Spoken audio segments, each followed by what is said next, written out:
যে এই সরকার যখন ক্ষমতা নিয়েছে তখনই কেন একটা বিপ্লবী সরকার ঘোষণা করলো না, এটা তাদের ভুল সিদ্ধান্ত ছিল। তারপর আপনি বলেছেন যে একটি জাতীয় সরকার এখনো যদি ভালো চায় তাহলে একটা জাতীয় সরকার গঠন করা দরকার, কিন্তু হঠাৎ করে এসে এখন আবার বিপ্লবী সরকারের আলাপ। এই আলাপটা কেন? বিপ্লবী সরকার হলে সরকারের ক্যারেক্টারিস্টিক্সটা কেমন হয়, কি চেঞ্জ আসবে, অন্তর্বর্তী সরকার এবং বিপ্লবী সরকারের ক্যারেক্টারে কি চেঞ্জ আসবে, এই আলাপটা আপনার একটু পর্যবেক্ষণ জানতে চাই, বিস্তারিত দর্শকদের জানাতে চাই বিপ্লবী সরকার জিনিসটা আসলে কি। পাশাপাশি আপনি জানেন যে বাংলাদেশ সেনাবাহিনী ইস্যুটাতে আমরা কথা বলছিলাম, 25 জন সাবেক এবং বর্তমান সেনা কর্মকর্তার বিরুদ্ধে ওয়ারেন্ট নিয়ে 15 জন বর্তমান সেনা কর্মকর্তাদের জন্য অনেকেই মনে করছেন যে সরকার যে সাবজেক্টটি নির্ধারণ করেছে সেটা তাদের জন্য। টিআইবি একটি বিবৃতি দিয়েছে, টিআইবি বলেছে এই বৈষম্য কেন হবে, সব আসামি এক ধরনের ফ্যাসিলিটি পাওয়া উচিত। এবং আজকে পত্রপত্রিকায় দেখলাম যে মেজর জেনারেল কবির আহমেদ তিনি কলকাতায় চলে গেছেন, সেখানে অবস্থান করছেন এবং একটি খবর পত্রপত্রিকা আছে। এই দুটি বিষয়ে আপনার পর্যবেক্ষণ এবং আপনার বিশ্লেষণ দর্শকদের জন্য আশা করছি। মেজর আখতারুজ্জামান রঞ্জন। আসসালামু আলাইকুম পূর্ণিয়া, আপনার মাধ্যমে আপনার অগণিত দর্শক শ্রোতাদেরকে জানাই আমার সালাম। আসসালামু আলাইকুম। যে যেখানে আছেন ভালো থাকবেন, সুখে থাকবেন, শান্তিতে থাকবেন, সবচেয়ে বড় কথা হলো নিরাপদে থাকার চেষ্টা করবেন। আমি তো জানি না ওনারা যে আজকে যে আলোচনা হয়েছে যমুনাতে, যে কথাবার্তা, সরি ওই যে ফরেন মিনিস্ট্রির যে প্রশিক্ষণ কেন্দ্রে যে কি হয়েছে আমি জানি না, তোমার কাছ থেকে শুনলাম এই মাত্র যে এখানে তারা একটা কথা বলেছে। আমি জানি না কথাটা সত্যতা কতটুকু, এটা আমাদের মন্তব্য করার কতটুকু হবে। তবে আমি ব্যক্তিগতভাবে এখনো মনে করি, একটু কারেকশন দেই, ঐক্যমত্য কমিশনে এটা নিয়ে আলাপ হয়নি, ওখানে আলাপ ওঠেনি। যারা ওখানে জয়েন করেছেন তারা বলেছেন যে আমরা এরকম একটি আলাপ যে ভেতরে ভেতরে হচ্ছে আমরা এটা জানি, সেরকম একটা প্রক্রিয়া চলছে, এটা ঐক্যমত্য কমিশনের মিটিং এ আলাপ হয়নি। একটু যোগ করলাম। ও আচ্ছা, ঠিক আছে, তাহলে থ্যাংক ইউ ক্লারিফিকেশনের জন্য। যেহেতু এটা গসিপ, এটা গসিপ পর্যায়ে আছে, এটা মানে গল্প পর্যায়ে এখনো আছে, অনেক আলোচনা করতেছে। হ্যাঁ, হয়তো এটা অস্বাভাবিক না, এটা স্বাভাবিক আলোচনা, এটাই হওয়া উচিত ছিল। কারণ 5ই আগস্টের পট পরিবর্তনের পরে 8ই আগস্ট আমাদের কাছে এইভাবে কাঙ্ক্ষিত ছিল না। একটা সরকার হবে, সেটা 5ই আগস্ট হতে পারতো, 6ই আগস্ট হতে পারতো, সেটা বিপ্লবী সরকার গঠন করতে পারতো। বিপ্লবী সরকারের দায়িত্ব ডক্টর ইউনূস সাহেব 2 দিন 3 দিন পরে এসে নিতে পারতেন, কিন্তু আমাদের 3-4 দিন সরকারবিহীন রাষ্ট্র পরিচালনা করার কোনো প্রয়োজন ছিল না। কারণ আইনগতভাবে এরা তো কোন সরকারি কর্মকর্তা কর্মচারী ওই 3-4 দিন কোনো ডিউটি করে নাই, অফিস করে নাই, অফিসে যায় নাই। তাহলে এগুলো কিভাবে দেখাবেন? ছুটি দেখাবেন, এক্সট্রাঅর্ডিনারি লিভ দেখাবেন, কিভাবে তাদেরকে দেখাবেন? তাদের বেতনটা কিভাবে সে বৈধ করেছেন আপনারা? কারণ তারা তো কাজ করে নাকি, অফিস আদালতে কেউ যায় নাই এবং যেতে পারে নাই, কারণ কোন সরকার অধীনে তারা যাবে। তখনই আমরা বলেছিলাম যে তাৎক্ষণিকভাবে একটা বিপ্লবী সরকার গঠন করলে কন্টিনিউটি অফ দি গভর্নমেন্ট হইতো, একটা চলমান সরকার থাকতো, এবং বিপ্লবী সরকারের পক্ষে এই বিপ্লব উত্তর সকল সংস্কারগুলো 10টাকে সুন্দর জায়গায় নিয়ে আসতে পারত। সাম্প্রতিক যে সমস্ত বক্তব্য আমরা শুনতে পাচ্ছি ছোট ছোট ক্ষুদ্র ক্ষুদ্র দলের কাছ থেকে, যদিও দল ক্ষুদ্র ছোট ব্যক্তি, যেমন এবি পার্টির ফুয়াদ সাহেব যে বক্তব্যটা দিয়েছেন খুবই সুন্দর, যে আমাদেরকে নতুন বন্দোবস্ত করতে হবে, নতুন ভাবে বাংলাদেশটাকে আবার গড়ে তুলতে হবে, এবং গড়ে তোলার জন্য আমাদের সামনে ঐক্যবদ্ধভাবে সবাই আগানো ছাড়া কোনো পথ নাই। অতীতের জঞ্জাল মুক্ত করতে না পারলে সামনে আগানো কঠিন হবে। এটা খুবই সুন্দর বক্তব্য এবং গ্রহণযোগ্য বক্তব্য। তা আপনি যে বিপ্লবী সরকারের কথা বলছেন, আমিও কিন্তু প্রথম থেকে 5ই আগস্টের পর থেকে বলে আসছিলাম যে সরকারের উচিত ছিল বিপ্লবী সরকার গঠন করা। কিন্তু সরকার যে কোনো কারণে হোক, দেশীয় বিভিন্ন মানে ষড়যন্ত্র হোক, আন্তর্জাতিক চক্রান্তের কারণে হোক, বা সাহস ছিল না হয়তো, বা সেভাবে জাতিকে ফেস করার মতো মনমানসিকতা ছিল না হয়তো, ফলে সেদিন তারা বিপ্লবী সরকার গঠন না করে সংবিধানের পথে হাঁটলেন, এবং তারা যে রাষ্ট্রপতি নির্বাচিত হয়েছে পতিত সরকারের শেখ হাসিনা, উনাকে এখন পর্যন্ত রেখে দিলেন এবং উনার অধীনে ওনার শপথ নিয়ে করলেন। এটা কিন্তু মোকারি হয়েছে। মোকারি যেটা বলতে বুঝেন, এটা জাতির সঙ্গে তামাশা করা হয়েছে। এটা এটা এটা সংবিধান গিয়েও তামাশা করা হয়েছে, জাতির সামনে তামাশা করা হয়েছে। জাতি জানে না কে সরকার হচ্ছে, কেন হচ্ছে, এরা কারা, কোত্থেকে আসলো, কে তাদেরকে নিয়ে আসলো। এনজিও চাকরি করে, এনজিও কর্মচারীদের নিয়ে এসে আপনারা বানায় দিলেন। জাতির সঙ্গে এদের কোনো সম্পর্ক নাই, এরা বেশিরভাগই জাতির সামনে সুদখোর হিসেবে পরিচিত। যারা যারা সবাইকে জানে গ্রামে গঞ্জে ম্যাক্সিমাম এনজিও গুলা যারা টাকা লগ্নি করে, তারা চড়া সুদে টাকা দেয়, তাদের কাছে সার্ভিস পাওয়া যায় না, এরকম অনেকের বিরুদ্ধে বাংলাদেশের জনগণের অফুরন্ত অভিযোগ আছে। কিন্তু সেই অভিযোগগুলো এনজিওদের কারণে পত্র পত্রিকায় লেখা যায় না, লেখানো হয় না। কারণ আপনি জানেন যে একবার বিবিসির মতো টেলিভিশনে ব্রেক নিয়ে একটা আলোচনা করার পরে বিবিসি রিপোর্টারকে তাৎক্ষণিকভাবে বাংলাদেশ থেকে চলে যেতে হয় নাই, তার লন্ডন থেকে তার চাকরিচ্যুত করা হয়েছিল। কাজে এনজিওরা খুব দুর্বল মনে করেন না, প্রচন্ড শক্তিশালী তারা। ফলে তাদের কোনো অপকর্মের বিরুদ্ধে কোনো লেখালেখি করার ক্ষমতা বাংলাদেশের কোনো মিডিয়াতে নাই। এবং সোশ্যাল মিডিয়াটা তো মোটামুটি এদের দখলে, এনজিওদের দখলে, এখানেও সম্ভব না।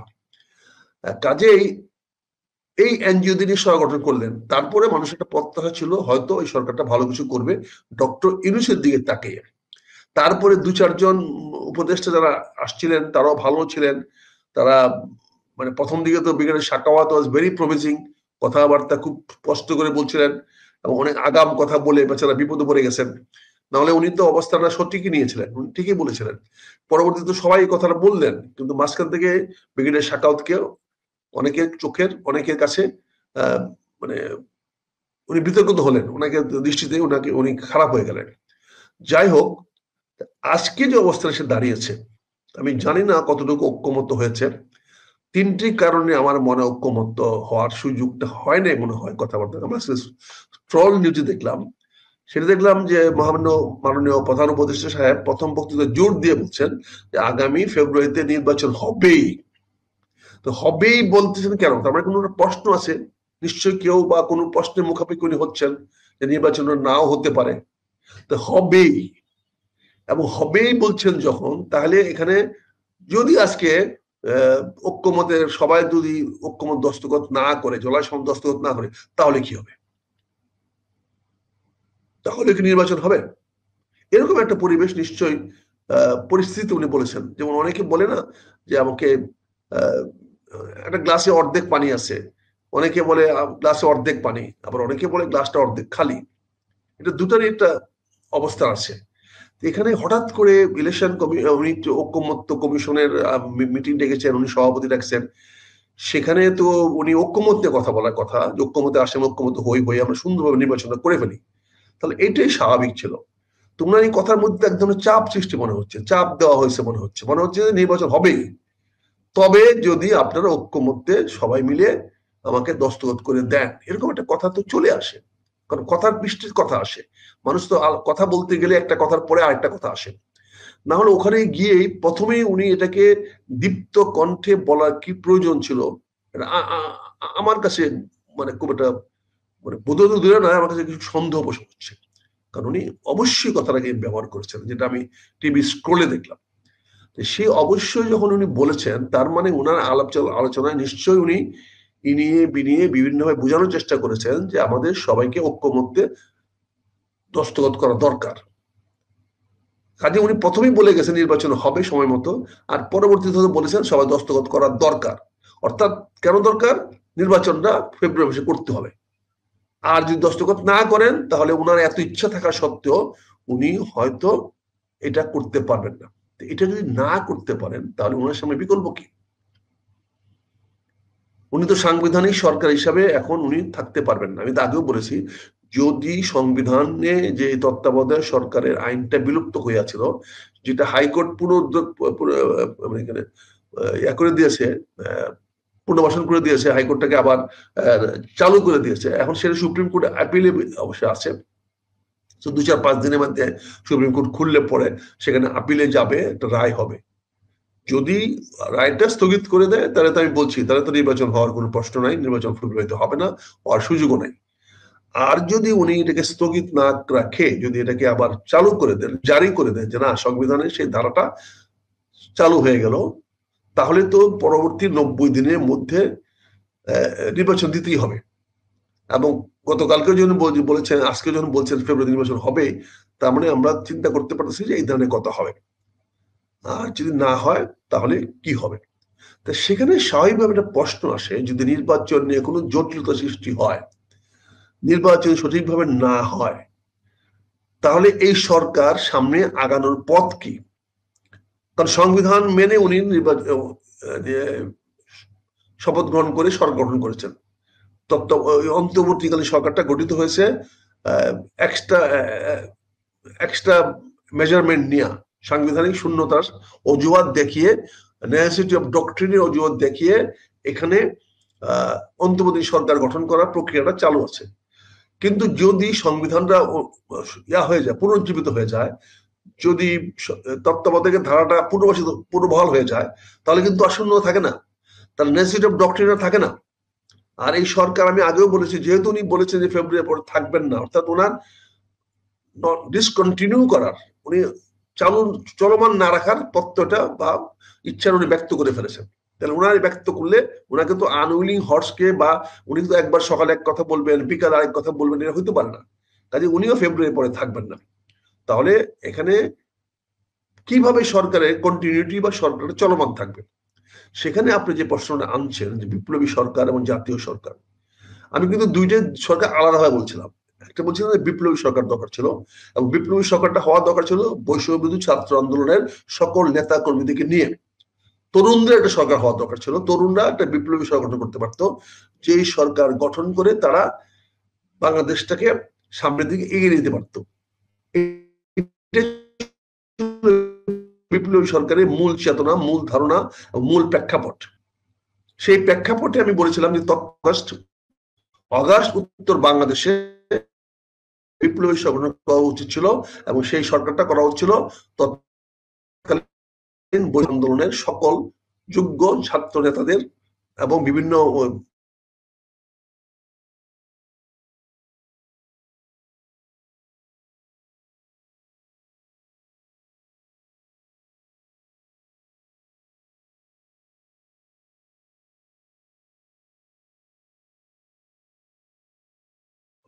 আমরা কয়েকটা সেকেন্ড দর্শক অপেক্ষায় থাকতে পারি। আখতারুজ্জামান রঞ্জনের এন্ডে কখনো কখনো একটু সমস্যা আমরা দেখতে পাই। আমি যেটা বলছিলাম, কথাটা কন্টিনিউ করছিলাম, সেই কথাটা যেটা আমি চালাচ্ছিলাম সেটা হচ্ছে যে 5ই আগস্টের পরপরই তখন ওই বৈষম্য ছাত্র আন্দোলন নেতাদের নিয়ে এবং তাদের ঘনিষ্ঠ, তাদের আস্থাভাজন ব্যক্তিদের নিয়ে, তাদের সঙ্গে যারা বিশ্বাসী একত্রিত, তাদেরকে নিয়ে একটি বিপ্লবী সংগঠন করা উচিত ছিল। তারপরে আমি বলেছিলাম যে একটা জাতীয় সংগঠন তাহলে কি হচ্ছে যে ওই ইয়ের আস্থা, যে ছাত্রদের আস্থা উপদেষ্টারা হারিয়েছেন, বা উপদেষ্টারা ছাত্রদের সঙ্গে টিউনিং করতে পারছেন না, এখন যে কারণে সরকারটা নড়বড়ে হয়ে গেছে বলে একটা বিপ্লবী সরকার প্রয়োজন, এরকম কি? তাহলে আমি আপনার প্রশ্নগুলো শুনতে পাচ্ছি না। বললাম যে ছাত্ররা যারা বা এই তরুণ নেতারা বলছেন এদের আস্থা উপদেষ্টারা হারিয়েছেন, বা উপদেষ্টারা নিজেরাও বিভিন্ন ভাবে অভিযুক্ত হয়ে গেছে। আমি যেটা বলছিলাম আপনাকে, জি জি প্লিজ।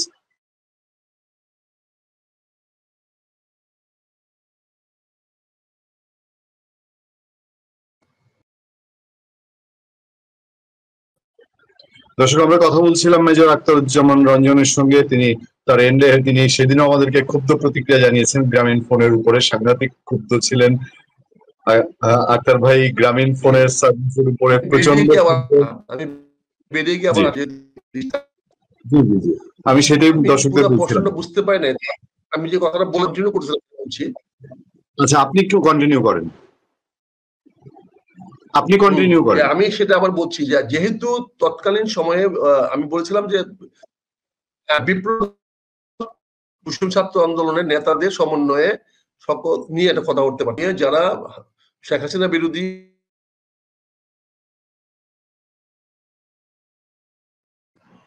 ও ফেসিস্ট বিরোধী যে ঐক্যটা হয়েছিল, সেই ঐক্যের যারা ছিল একসঙ্গে দলগুলো নিয়ে একটি বিপ্লব উত্তর জাতীয়, এবং আমি সেটা বলছিলাম যে ওই পরে যদি বিপ্লবী সরকার গঠন করতে পারলেন না, বিপ্লবী সরকারের পরবর্তী ধাপে বলেছিলাম যে তাহলে আপনাদের একটা জাতীয় সরকার গঠন কথা ছিল সকল রাজনৈতিক দলকে নিয়ে, যারা আওয়ামী লীগ বিরোধী বা আওয়ামী লীগের যে তাদের বিরোধী ছিল, শেখ হাসিনা সরকারের বিরুদ্ধে সংগ্রাম আন্দোলন করেছে, যারা বিভিন্ন ভাবে কাজ করেছে, তাদেরকে নিয়ে একটি জাতীয় সরকার গঠন করা দরকার ছিল। সেটা হলো না। এখন যেটা হতে পারে, যদি এই সরকারের কন্টিনিউটি যদি না, কন্টিনিউ করার উপায় এখন নাই, পথ বন্ধ হয়ে যাচ্ছে, কাজে আমি মনে করি এখন যেটা হতে পারে নভেম্বরের প্রথম দিকে যদি আমরা একটা বিপ্লব উত্তর আবার নতুন করে যদি একটা বিপ্লবী জাতীয় সরকার গঠন করি, এবার হতে পারে বিপ্লবী জাতীয় সরকার, অর্থাৎ সকল বৈষম্য বিরোধী ছাত্র আন্দোলনকে নেতৃত্বে ওদেরকে সাথে নিয়ে, ওদের যে যেখানে তাদেরকে সাথে নিয়ে এবং বিভিন্ন রাজনৈতিক দলগুলোকে নিয়ে ডক্টর ইউনূস সাহেবের নেতৃত্বেও হতে পারে, এটা কোনো অসুবিধা নাই, সমস্যা নাই। এবং বর্তমান উপদেষ্টা যারা আছেন তারাও সবাই থাকতে পারে, বা 2-4 জন যারা বিতর্কিত হয়ে গেছেন তাদেরকে বাদ হতে পারে। একটা নতুন বিপ্লবী জাতীয় সরকার হতে পারে যেখানে সংবিধানকে স্থগিত রাখতে হবে এবং সেখানে সেনাবাহিনীকে তাদের আস্থায় নিতে হবে। এবং সেনাবাহিনীকে যদি আপনি, সশস্ত্র বাহিনীকে যদি আপনি এই বিপ্লবী জাতীয় বিপ্লবী সরকারের অধীনে রাখতে না পারেন তাহলে সেই সরকারটা কার্যকরী হবে না। তো এখানে 3টা ফোর্সকে আপনি একখানে করতে পারেন। একটি হলো বিপ্লবী, মানে একটি হলো যে বৈষম্য ছাত্র আন্দোলনের সকল পক্ষ, আরেকটা হলো বিভিন্ন রাজনৈতিক দলগুলো যারা শেখ হাসিনা বিরোধী তথা আওয়ামী লীগ বিরোধী বা ফেসিবাদী বিরোধী, আর সেই সঙ্গে সশস্ত্র বাহিনী। এই 3টার কম্বিনেশন হয়ে, 3টাকে নিয়ে আপনি একটা পরবর্তী কয়েক বছরের জন্য, 3-4 বছরের জন্য একটা জাতীয় বিপ্লবী সরকার বা বিপ্লবী জাতীয় সরকার গঠন করতে পারেন, যেখানে সংবিধান সাসপেন্ড থাকবে এবং এই বিপ্লবী সরকার যখন যে আইন প্রয়োজন মনে করবে সেইভাবে আইন করে যাকে যেখানে কাজে লাগানো দরকার লাগাবে। যারা তার কথা শুনবে না তাদেরকে তাৎক্ষণিকভাবে বরখাস্ত করতে পারে, পানিশমেন্ট দিতে পারে, সাজা দিতে পারে এবং তাদের বিরুদ্ধে ব্যবস্থা নিতে পারে। এই সংবিধান রেখে, আইনের বিধান রেখে, এই যে নিয়ম নীতি মানতে গিয়ে আমি যেটা কথা বলছি, এখন এই সেনাবাহিনীকে নিয়ে বিতর্ক হচ্ছে, অফিসারদের ট্রায়াল নিয়ে বিতর্ক হচ্ছে, এই ধরনের বিতর্ক তখন হতো না, এই ধরনের বিতর্কে কোনো সুযোগ হতো না তখন। এটা আমি এখনো মনে করি, আমার ব্যক্তিগত সুপারিশ থাকবে যদি আমাকে বলেন, তাহলে এখন আমি মনে করি যে বৈষম্য ছাত্র আন্দোলনের নেতৃবৃন্দদেরকে নিয়ে সকল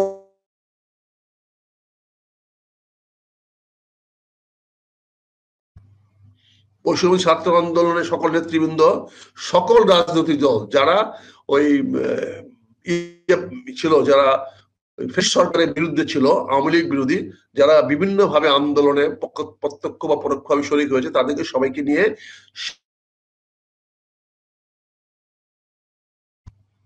সেনাবাহিনীর সার্বিক সহায়তায় এবং সেনাবাহিনীকে ফ্রন্ট লাইন রেখে, মাঠে রেখে একটি বিপ্লবী জাতীয় সরকার গঠন করা যেতে পারে। এটা করলে মন্দ হবে না এবং এই সরকারকে মিনিমাম বলিত। এখন আক্তার ভাই, এখানে প্রশ্ন ওঠে যে আপনার 2টা বিষয় আপনি অনেক সময় বলেন যে ফ্যাসিস্টদের, আওয়ামী লীগের 4 থেকে 5 বছর, আপনি সবসময় বলেন যে আগামী 4-5 বছর কোন নির্বাচন হবে না, এই বিপ্লবী সরকার চালিয়ে যাবে, তাহলে দেশে একটা স্থিতি অবস্থা আসবে, মানুষের মধ্যে আস্থা ফিরে আসবে, দেশে কাজ কাম হবে এবং নির্বাচনের প্রয়োজন পড়বে না। বিএনপি সেখানে একটা মেজর রোল প্লে করতে পারে, জামাত একটা মেজর রোল প্লে করতে পারে এবং এই সকল রাজনৈতিক দলগুলোর থেকে প্রতিনিধি থাকতে পারে। এনসিপি বলেন, এবি পার্টি বলেন, বিভিন্ন অন্যান্য ঐক্য পরিষদ বলেন, ছাত্র সংসদ বলেন বা নাগরিক পার্টি বলেন, সবার কাছ থেকে 1-2 জন করে নিয়ে আপনি একটা 50-60 সদস্য বিশিষ্ট সরকার গঠন করতে পারেন এবং দরকার পড়লে সেখানে একটা বিপ্লবী পরিষদ গঠন করতে পারেন। সেখানে আপনি ইচ্ছা করলে 200 বা 300 লোককে দিয়ে প্রতি অঞ্চল থেকে একজনকে নিয়ে প্রতিনিধিশীল করে আপনি একটা বিপ্লবী পরিষদ গঠন করতে পারেন, যে বিপ্লবী পরিষদ সরকারের পিছনে কাজ করবে, যারা সরকারকে গাইডিং করবে, সরকারকে টুইস্টিং করবে, সরকারের টেল টুইস্টের সব কাজ করবে, সরকার যখন ডানে বায়ে যেতে চায় তাদেরকে যেন কন্ট্রোল রাখতে পারে। 300 সদস্য বিশিষ্ট একটা বিপ্লবী পরিষদ করে দেওয়া যেতে পারে। সেই বিপ্লবী পরিষদ থেকে আপনি একটা বিপ্লবী জাতীয় সরকার গঠন করতে পারেন। কাজে এগুলো যদি আপনি ইতিবাচক সলিউশন চান, ইতিবাচক সমাধান, রাষ্ট্রটাকে আপনি জনগণের কল্যাণে আপনি কাজে লাগাতে চান, আর যদি করেন আপনার যার যার ঘাটতারামি করবেন, যার যার নিজের পজিশন দরকার পড়বে, আমাকে মারাতে হবে, আমাকে এই পদ দিতে হবে, আমি এই কাজটা করব, পদধারীদের লোকদের কথা তো শুনতে চাই না আমরা। যারা পদ পেয়েছো বাবা, কথা বন্ধ করো, কাজ করো। তোমাকে পদ দেওয়া হয়েছে তোমাদের বক্তৃতা শোনার জন্য, তোমাদের কাছ থেকে আমরা শুনতে চাই না। তোমাদেরকে যারা দায়িত্ব দিয়েছি, বক্তৃতা বন্ধ করো, টেলিভিশনে কথা বলা বন্ধ করো, কাজ করো। তুমি যে কেমন মুরদ, কাজ করে দেখাও। ওই যে টেলিভিশনে অ্যাডভার্টাইজের মতো যে দেখান, এত এনার্জি কোথায় পায়? ওই মেয়েটাকে ঠিক মতো এরকম ঠাপান, তাহলে ঠিকই ওটা বলবে যে এত এনার্জি কোথায় পাও। তাহলে জাতির কাজ করেন, দায়িত্ব পালন করেন, তো জনগণই বলবে যে আপনি এত এনার্জি কোথায় পান। কাজে এনার্জিটাকে দেখান যে আপনাদের এনার্জি আছে, ইউ আর এনার্জেটিক। কাজে জাতীয় দায়িত্ব পালন করেন, চাপাবাজি বন্ধ করেন। নেতাদের ডেলি চাপাবাজি আমরা শুনতে চাই না, আমরা নেতাদের খবর রাখতে চাই না ওনার বাইশে আছে না মরে আছে, কিন্তু ওনাদের কাজ দেখতে চাই। আজকে শিক্ষকরা 3 দিন ধরে রাস্তায় পড়ে আছে, আপনি শিক্ষামন্ত্রীর উপদেষ্টা একটি শব্দ শুনতে পেরেছেন? তোকে কেন রাখছেন? এই শিক্ষকরা রাস্তায় কান্নাকাটি, বৈধ হোক অবৈধ হোক যাই কিছু হোক, সে তো ফেস করবে। তার জন্য কেন 3-4 দিন মানুষ এই ভোগান্তি হলো, এটা দায় শিক্ষক নেবে। কিন্তু শিক্ষামন্ত্রী আছে বলে তো বাংলাদেশে মনে হয় না। কাজে দয়া করে কাজ দেখান, আপনাদেরকে আমরা কাজ দেখতে চাই। যতক্ষণ পর্যন্ত কাজ দেখাতে না পারবেন ততক্ষণ পর্যন্ত আপনাদের এই চাপাবাজি, এই বয়ান শুনে লাভ নাই। আপনারা বহুত বয়ান দিচ্ছেন, আপনাদের নসিহতের জন্য জাতি বসে রয়েছে না। আপনি নসিহত দিতে হবে, আপনার অফিসের কাজ ছেড়ে গিয়ে ওখানে গিয়ে অনুষ্ঠানে গিয়ে বক্তৃতা দিবেন। অনুষ্ঠানে যাওয়া দরকারটা কি আপনার? আপনি অনুষ্ঠানে গিয়ে বক্তৃতা দিতে হবে কেন? আপনি যদি কিছু বলার থেকে প্রেস কে ডাকেন না, ডেলি একবার করে ডাকেন, আমার সারাদিন 24 ঘন্টা কি কাজ করলাম আপনারা জাতির সামনে বলে দেন। আপনাকে ওই বিভিন্ন ধান্দাবাজ লোকদের কাছে গিয়া ওই মিটিং এ যেতে হবে কেন? ওখানে গিয়া করতে হবে। সমালোচনা করার অভ্যাস বাদ দেন না। আপনার জনমত তৈরি করার কোনো প্রয়োজন নাই। আপনার দয়া করে কাজগুলা করেন, নিজের দায়িত্ব সঠিকভাবে পালন করেন, এবং পালন শুধু নয় করে দেখান জনগণের সামনে যে হ্যাঁ আপনি করতে পারেন, আপনার করার তাগদ আছে, শক্তি আছে। আমি আসবো জাতীয় সরকার, বিপ্লবী সরকার এবং সম্মিলিতভাবে সেনাবাহিনীকে নিয়ে, তরুণদেরকে নিয়ে, বৈষম্য ছাত্র আন্দোলন নেতাদেরকে নিয়ে একটি জাতীয় বিপ্লবী সরকার, এখনো একটি বিপ্লবোত্তর জাতীয় সরকার, বিপ্লবী জাতীয় সরকার গঠন করতে পারে, যার চালিকা শক্তি হবে সশস্ত্র বাহিনী। সশস্ত্র বাহিনীকে নিয়ে এবং সকল বাহিনী, ছাত্র যুবকদেরকে নিয়ে। আমি আবার আসবো আপনার কাছে। আমি একটুখানি আরেকটা বিষয় একটু আপনার কাছে একটু পরিষ্কার হতে চাই। আমি মনে করি আপনার এই ধারণার সঙ্গে জাতীয় সরকার হলে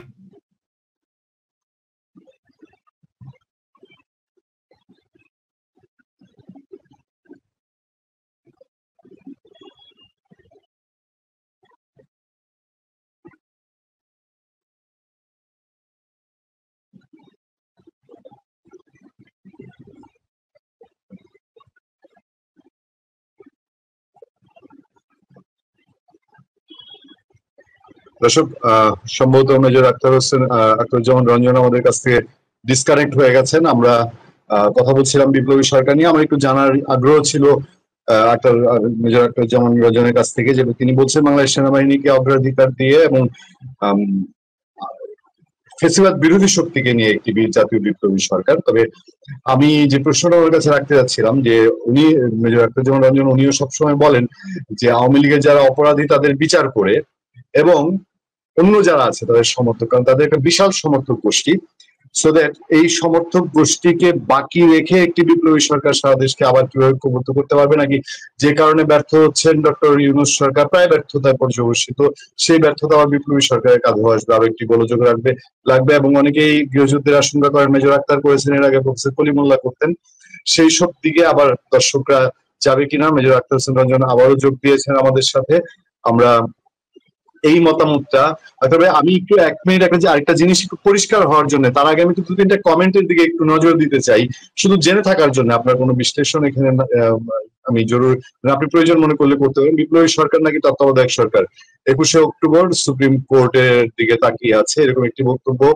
তারপর আরেকজন বলছেন দর্শক যে বিপ্লবী পরিষদ যাদেরকে নিয়ে গঠন করা, তারা যদি উপদেষ্টা পরিষদের মধ্যে দুর্নীতি পরায়ণ হয় তাহলে দেশের অবস্থা কি হবে, আপনার কাছে জানতে চাইছে।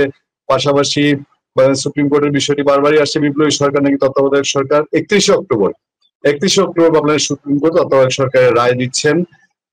আরো বিভিন্ন রকম মন্তব্য আছে।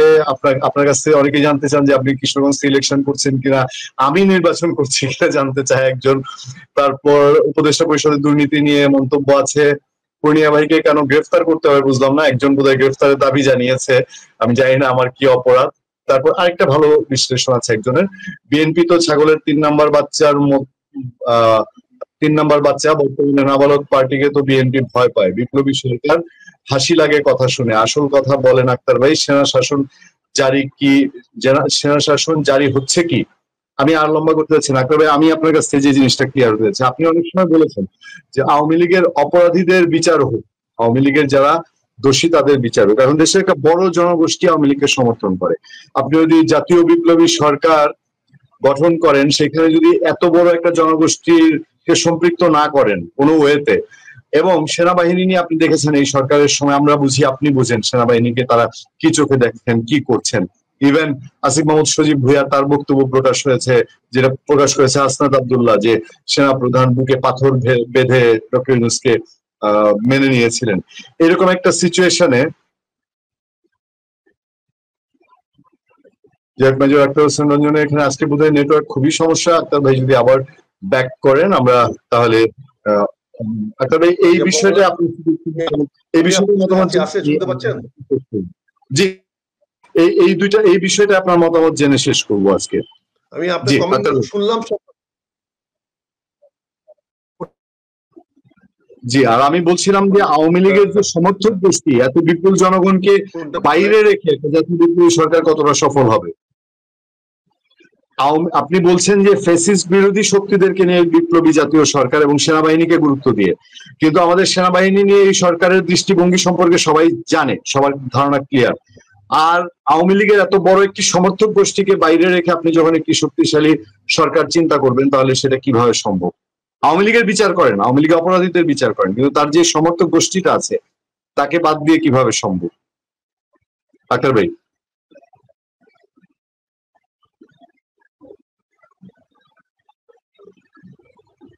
আমরা খুবই দুঃখিত দর্শক, আমরা অনুষ্ঠানের শেষ প্রান্তে, শেষ একবার শুধু আমরা চেষ্টা করবো মেজর আখতারুজ্জামান রঞ্জনকে আমরা যদি আরেকটুখানি পাই। আমি এর মধ্যে আর দু একটা কমেন্টের দিকে একটু মনোযোগ দিতে চাই। প্রচুর দর্শক কমেন্ট করছেন। শেষ একটি কমেন্ট এসছে মহসিনুল ইসলাম মহসিন, তিনি লিখছেন আক্তার ভাই বিপুলের শোতে গিয়ে আপনি একটা শিক্ষা দিয়েছেন, আমি খুশি হয়েছি। এমন ভাব করে বিপুল কিছুই জানে না, আরেকবার বিপুলের শোতে গিয়ে ওকে জয় বাংলা করে। আচ্ছা, আমি জানি না এই বিষয়টা, আমার কোনো মন্তব্য নাই। পূর্ণিয়া ভাই যথেষ্ট ভালো বিশ্লেষণ করেন। এখানে গ্রেফতারের কথা উঠা মানে হাস্যকর। আমি এই কমেন্টটা মিস করে গেছি মনিরুল ভাই, আমি জানি না কে গ্রেফতারের প্রসঙ্গ তুলেছেন। এই পরিণতি কিন্তু আওয়ামী লীগ এবং শেখ হাসিনার হয়েছে, যে এইরকম কোনো কিছু সহ্য করতে না পারার বিন্দু পরিমাণ টলারের সামনেই বিগ জিরো থিওরি নিয়ে কথা বলেছেন এক ভাই। তারপর আমি একটু উপরের কমেন্ট গুলাতে যাই, সেখানেও কয়েকটা ভালো কমেন্ট ছিল। মনিরুল ভাইয়ের কমেন্টটা তো আমি পড়েছি।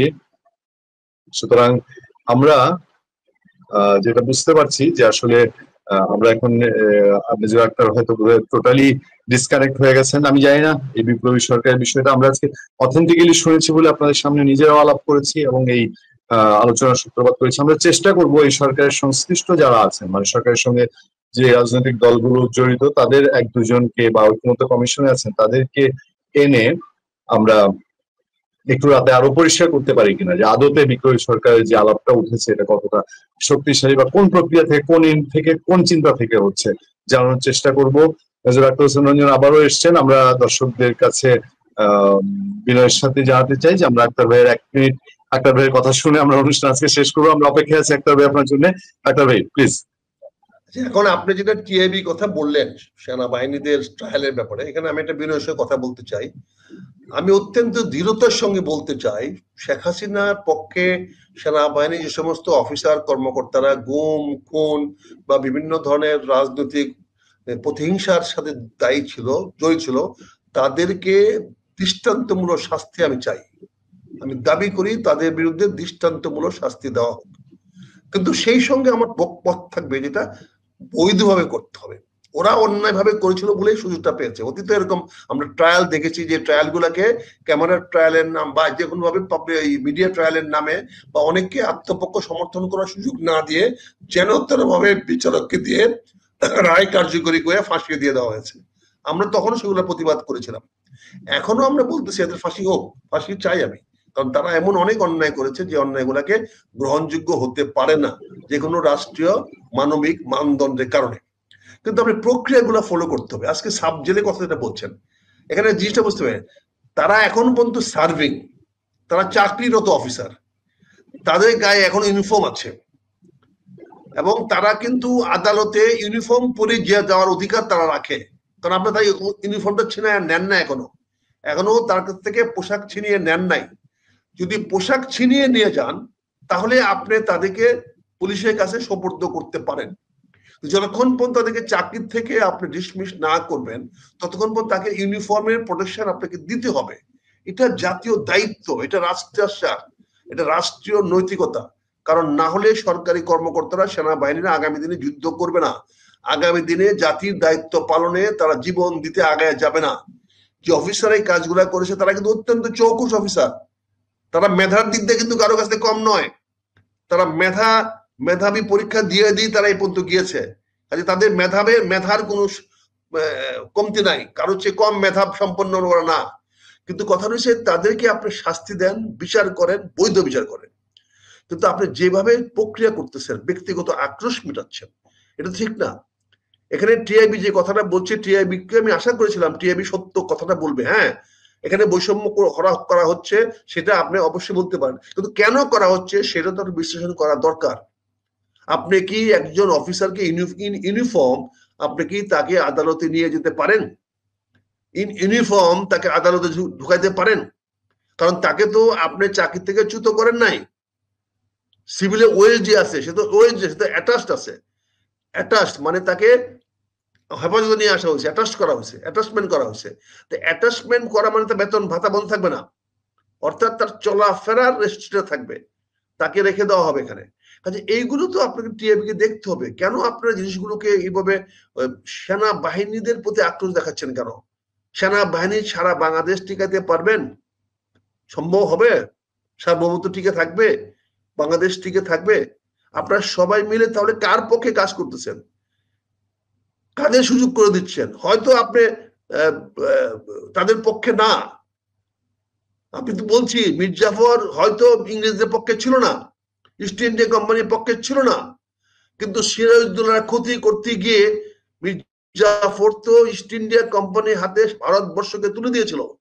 তা আপনারা কি চাচ্ছেন আজকে বাংলাদেশ সেনাবাহিনীর কতিপয় অফিসারদের বিরুদ্ধে আপনাদের বিশুদ্ধার দেখাতে গিয়ে, তাদের প্রতি আপনাদের আক্রোশ দেখাতে গিয়ে, তাদের ক্ষতি করতে গিয়ে আপনি সারা বাংলাদেশের জনগণের ক্ষতি করে ফেলবেন, বাংলাদেশের স্বাধীনতা, সার্বভৌমত্ব, ভৌগোলিক অখণ্ডতা নষ্ট করে ফেলবেন, বাংলাদেশের সেনাবাহিনীকে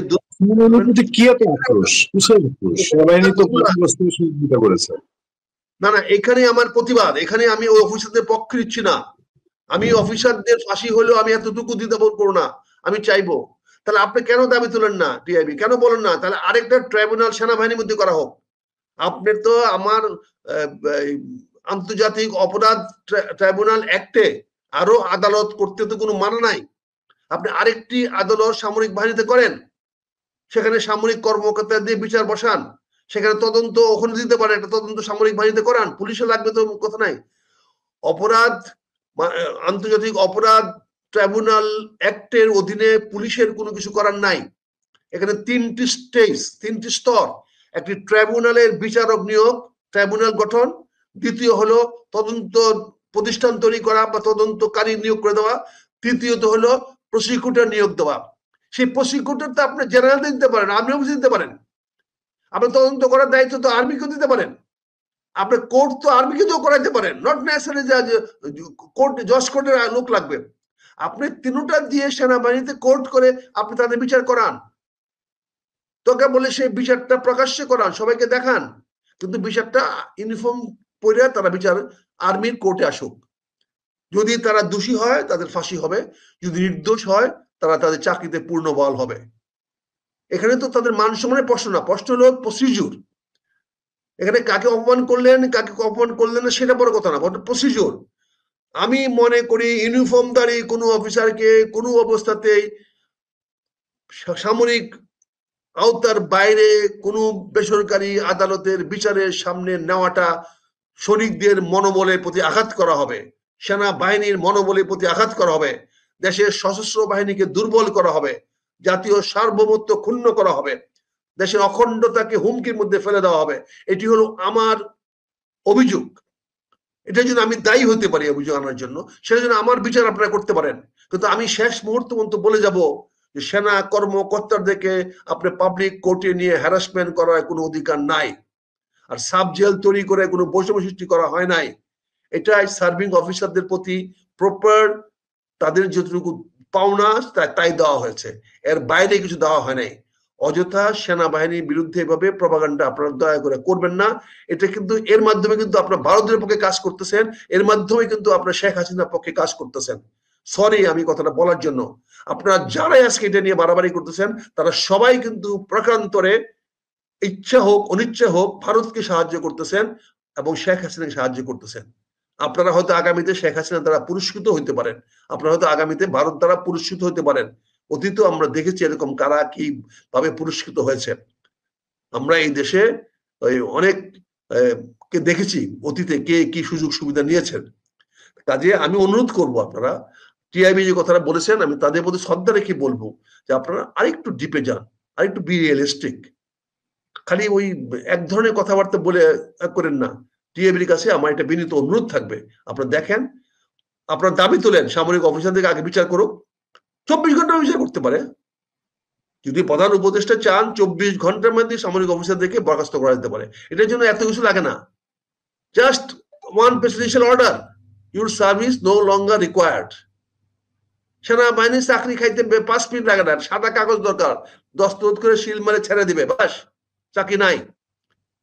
কিন্তু আপনারা চাকরিতে রাইখা ইউনিফর্ম অবস্থায় রাইখা তাদেরকে আল্লাহর ওয়াস্তে দয়া করে সিভিল আদালতে বেসামরিক আদালতে নিয়ে যায় না। এটা বুমেরাং হতে পারে, দেশের জন্য ক্ষতি বয়ে আনতে পারে, দেশের সর্বনাশ বয়ে আনতে পারে। এটা আপনাদের কাছে আমার আবেদন থাকলো, নিবেদন থাকলো। আমি দেশের ক্ষুদ্র নাগরিক হিসাবে এটা আপনাদেরকে জানানো আমি আমার নৈতিক দায়িত্ব বলে মনে করি, তাই আমি কথাগুলো বলছি। সবাই ভালো থাকবেন, সুখে থাকবেন, সুন্দর থাকবেন, এই বাংলাদেশটাকে নিরাপদ রাখার চেষ্টা করেন। সবাই মিলে আসেন, আমরা একটা সুন্দর বাংলাদেশ গড়ে তুলি। নতুন বাংলাদেশ না, বাংলাদেশটাকে আরো সুন্দরভাবে গড়ে তুলি, এই দেশটাকে নিরাপদ করি, সবার মান সম্মান আমরা রক্ষা করি, প্রতিটি মানুষের মর্যাদা আমরা নিশ্চিত করি। আবারও সবাইকে ধন্যবাদ। আজকের মতো বিদায় নিই। আসসালামু আলাইকুম।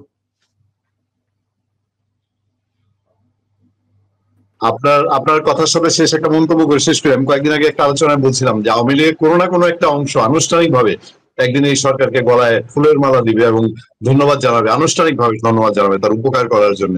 গত 1 বছরে যা যা করেছে অনেক কিছুই পরে তার জন্য এই সরকারের হিতে বিপরীতে আওয়ামী লীগের ফেভারে গেছে।